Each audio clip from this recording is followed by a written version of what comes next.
The ship died with a shudder that ran through Marcus's bones like a premonition. "Hull breach on deck 3, Torres said, his voice flat despite the alarms screaming around them. 10 years flying together, first in drop pods over Kandahar, then in corporate survey vessels through the outer reaches, had taught them both that panic was a luxury neither could afford."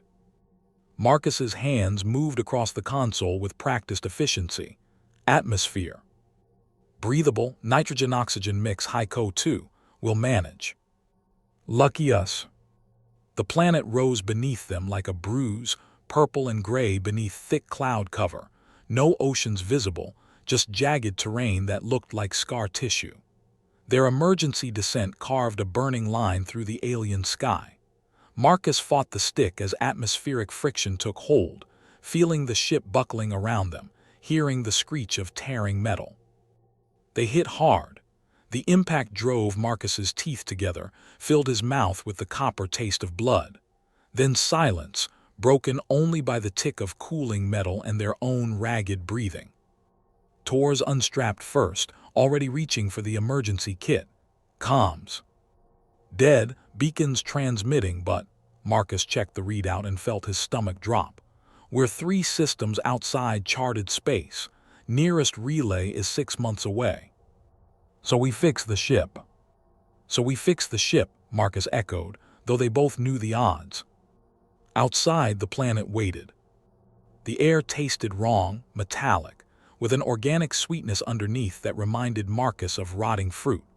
The sky was the color of a fatting bruise, the twin suns weak and distant through the atmospheric haze.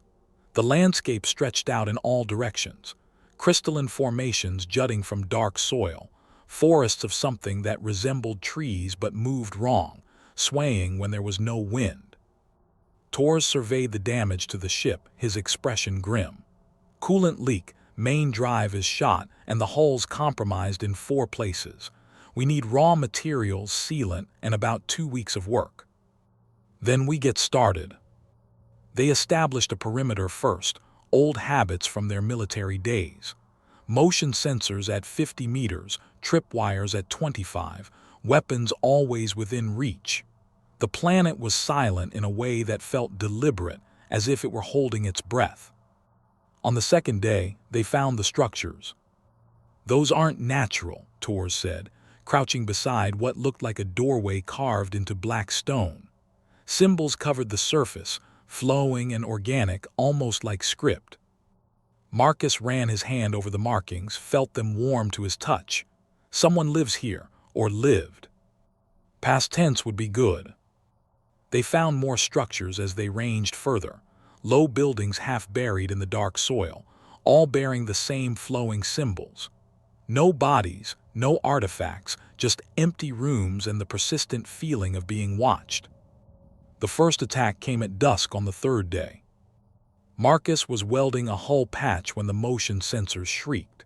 He grabbed his rifle by instinct, saw Torres doing the same, both men dropping into defensive positions they'd practiced 1,000 times. They came from the tree line, 3 of them, moving on 6 legs with a fluidity that defied their bulk. Chitinous armor, eyeless heads, mandibles that clicked and scraped. They hit the perimeter at 3 points simultaneously, probing for weakness. "Coordinated," Torres grunted, firing controlled bursts. "They're testing us." The creatures retreated after 2 minutes, leaving one of their own dead. Marcus and Torres dragged the corpse inside their defensive ring, studied it by flashlight. The biology was all wrong. Too many redundant systems, organs that served no clear purpose, a nervous system that seemed to continue functioning even after death. "What the hell are you?" Marcus whispered to the dead thing. That night they heard sounds in the darkness. Not animal sounds, clicks and rhythms that almost resembled language. Communication, planning. "They're intelligent," Torres said, staring into the night. "This isn't instinct. They're talking to each other." Marcus felt ice in his stomach. "Then we're not dealing with animals." "No, we're at war." The attacks came every night, escalating in sophistication. The creatures learned their defensive patterns, adapted their tactics, forced Marcus and Torres to constantly shift positions. They stopped thinking of them as animals and started thinking of them as soldiers, enemy combatants who happened to look alien. During the days, they worked on the ship, racing against exhaustion and dwindling supplies. During the nights, they fought. The sleep deprivation ground them down, made their movements slower, their thinking fuzzier. On the seventh night, Torres made a mistake. He was replacing a sensor when something grabbed his leg from beneath the soil. He went down hard, felt mandibles pierce his calf before Marcus's rifle fire drove the creature back. They sealed the wound, dosed him with antibiotics, tried not to think about alien bacteria. "I'm fine," Torres insisted, but his eyes were too bright, his skin too pale. By morning, black veins had spread from the wound, creeping up his leg like roots. Torres stared at them with clinical detachment. "That's not good. We'll treat it. We've got medical supplies." "For human infections." Marcus, look at it, this is something else. The transformation took 3 days. Torres fought it with the same stubborn determination he'd brought to everything. Combat drops, failed relationships, impossible odds. But the black veins spread, reaching his torso, his chest. His eyes began to change, the pupils elongating, the whites darkening. He stopped sleeping, paced their shelter at night, making sounds he didn't seem aware of. "You need to kill me," he said on the second day, his voice still human but rougher. "Before I'm not me anymore." "Shut up, we're fixing the ship, we're getting out of here." "Marcus," Torres grabbed his arm and Marcus felt the increased strength in those fingers. "Brother, you know what's happening, you've seen it. I'm becoming one of them."